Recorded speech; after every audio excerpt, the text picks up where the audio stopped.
大家好，我是 Jack。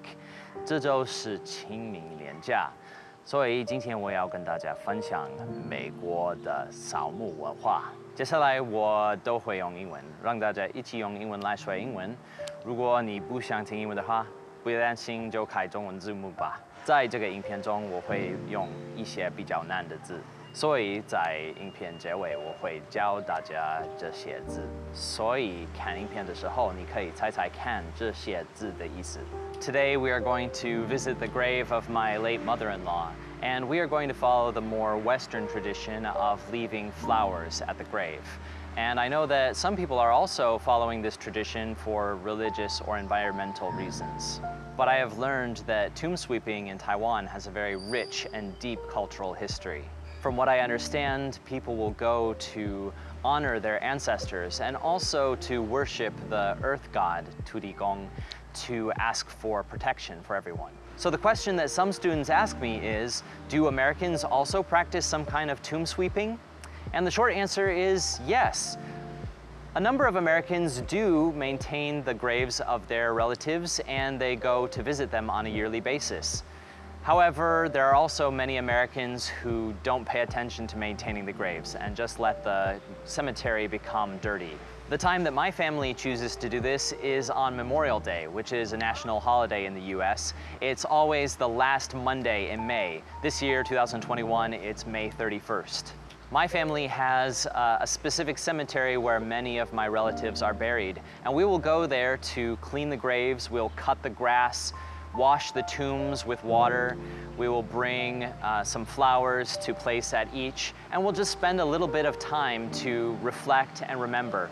Americans do not bring things like paper money or food to the graves. Actually, the only acceptable thing is flowers. Or if the person was a war veteran, then people may place a little American flag also.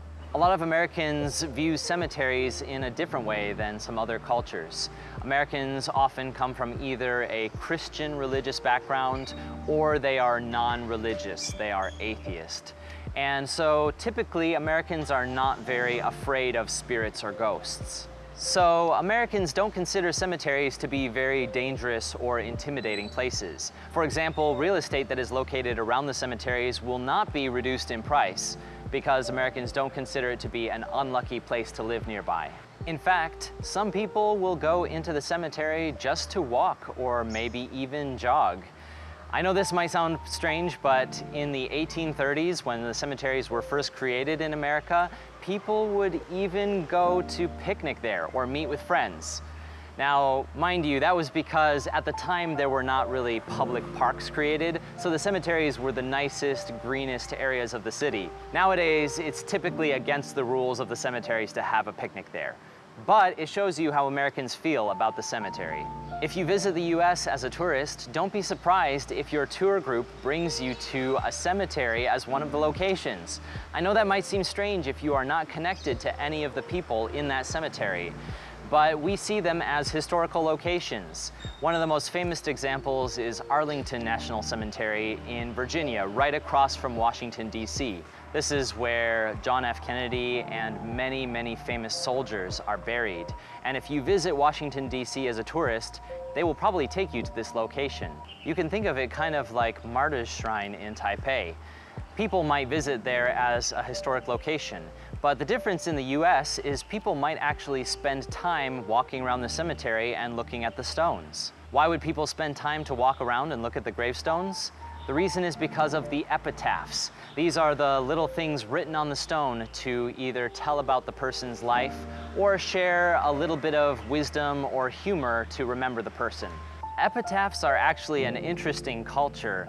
I think it's one way that Americans try to deal with death, that they will try to find some joy or humor in the person's life that they can write on the stone.